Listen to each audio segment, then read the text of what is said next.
Dworki i dwory ziemiańskie, stanowiące od XVI wieku powszechny rodzaj szlacheckiego domu rodzinnego, odegrały szczególną rolę w kulturowym krajobrazie Polski. Parterowy dom pański, częściej drewniany niż murowany, trwał w historii polskiego budownictwa niemal przez 4 wieki. Łączył w sobie walory funkcjonalności i związku z rodzimą tradycją. Dzięki temu stał się niezwykle powszechną i popularną formą wiejskiej siedziby polskiej szlachty i magnaterii, właścicieli kilkuset hektarowych majątków ziemskich. Na stałe zrósł się on z krajobrazem polskiej wsi. Jak wyglądał? Typowym przykładem dworu szlacheckiego jest drewniany dwór z Uniszek Zawadzkich, znajdujący się dziś w Muzeum Wsi XIX wieku w Sierpcu, a zbudowany pod koniec XVIII wieku dla skarbnika zawkrzeńskiego Antoniego Krajewskiego i jego żony Salomei z Umińskich. Na zewnątrz najbardziej malowniczym i dominującym akcentem dworu był wydatny, rozłożysty, kryty gątem dach. Dach dworu z Uniszek jest mansardowy. Z każdej strony składa się z 2 części opadających pod różnym kątem, tak, że część niższa jest bardziej stroma od części wyższej.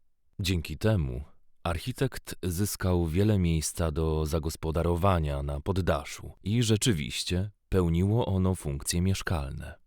Smukłości nadają mu naczółki, czyli dodatkowe niewielkie trójkątne połacie dachu znajdujące się po jego bokach. Dwór z Uniszek zachowuje wzorcową symetrię, tak charakterystyczną dla klasycznego wzorca polskiego dworu. Zbudowany na planie prostokąta jest 7-osiowy. 2 okna znajdują się zarówno po lewej, jak i prawej stronie ganku, który osłania kolejne 2 okna i główne wejście do budynku. Drewniany ganek, wsparty na 8 filarkach i nakryty 3-połaciowym daszkiem, został umieszczony po środku fasady budynku, podkreślając w ten sposób jego symetryczną formę. Otynkowane ściany dworu dekorują dodatkowo boniowane naroża. Dach zdobią natomiast okna w typie zwanym wolimi oczami. Układ izb jest dwutraktowy. Po środku znajduje się sień, z której można przedostać się do pozostałych pomieszczeń. Ośrodkiem życia każdego polskiego dworu była izba stołowa, która w bogatszych siedzibach przyjmowała formę reprezentacyjnego salonu. Wnętrze dworu każdy gospodarz urządzał zgodnie z własnym smakiem i możliwościami. Rzadko brakowało w nim jednak tradycyjnych elementów, wieszanej nad łożami broni, wschodnich kobierców i portretów antenatów. Wnętrza ozdabiane były czasem dekoracyjną stolarką, malowanymi stropami, barwnymi piecami, kominkami i odpowiednim do potrzeb gospodarzy ruchomym wyposażeniem. Zdarzało się też tak, że nie tylko dwory, ale i stawiane w Polsce pałace nawiązywały do cech architektonicznych polskiej siedziby ziemiańskiej. Przykładem tego typu architektury jest pałac w Nieborowie, wybudowany w latach 1695–1697 dla kardynała i arcybiskupa gnieźnieńskiego Michała Stefana Radziejowskiego przez znakomitego holenderskiego architekta Tillmana z Gameren, tego samego, który projektował Pałac Gnińskich w Warszawie, w którym mieści się dziś Muzeum Fryderyka Chopina. Architekt nawiązał być może do stojącego w tym miejscu zrujnowanego budynku dworskiego, pochodzącego prawdopodobnie z początku XVI wieku.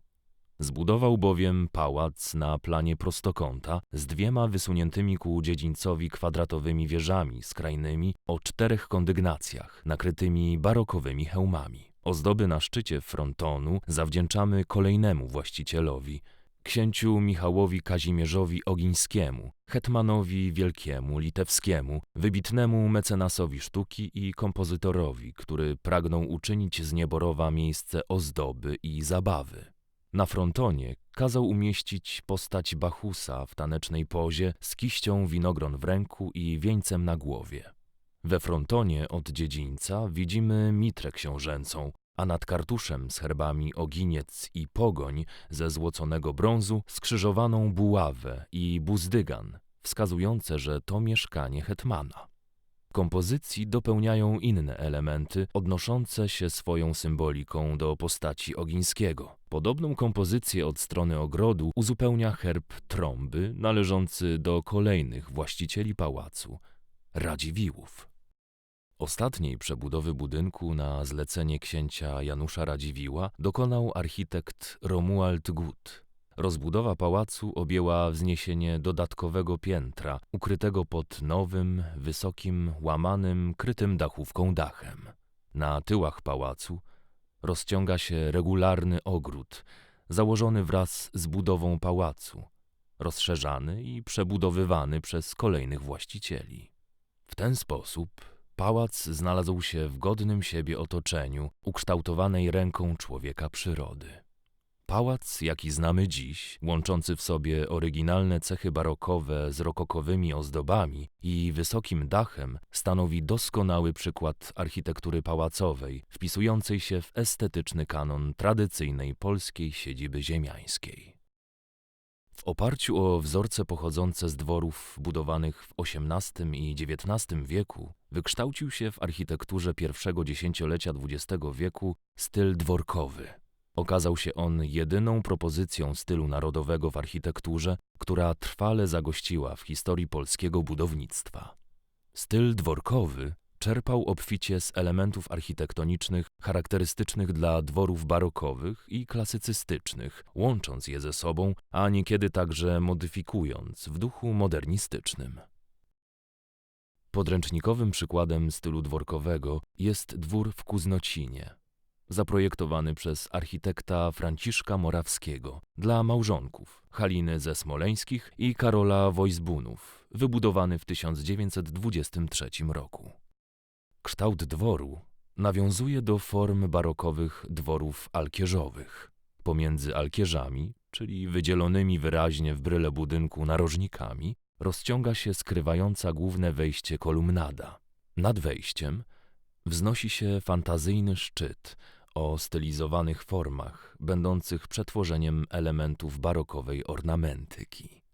Od strony przepływającej tuż pod budynkiem bzury architekt zaprojektował wieloboczny, dwukondygnacyjny ryzalit, a przed nim rozległy taras widokowy. Całość nakryto wysokim mansardowym dachem pokrytym blachą, która zastąpiła oryginalne pokrycie ceramiczne. Majątek Kuznocin składał się z gospodarstwa rolnego i nowoczesnej, dobrze prosperującej cegielni. Według przekazu rodzinnego to właśnie z tej cegielni pochodzą cegły, które posłużyły do międzywojennej przebudowy domu urodzenia Fryderyka Chopina w Żelazowej Woli. Po remoncie przywrócono oficynę chopinowską do pierwotnego kształtu, podwyższając na powrót obniżony wcześniej dach i likwidując narosłe doń przybudówki. Zadbano jednak również o to, by jej forma architektoniczna nie odbiegała od polskiego charakteru i nad głównym wejściem wzniesiono dwukolumnowy ganek. W ten sposób oficyna nabrała dworkowego charakteru.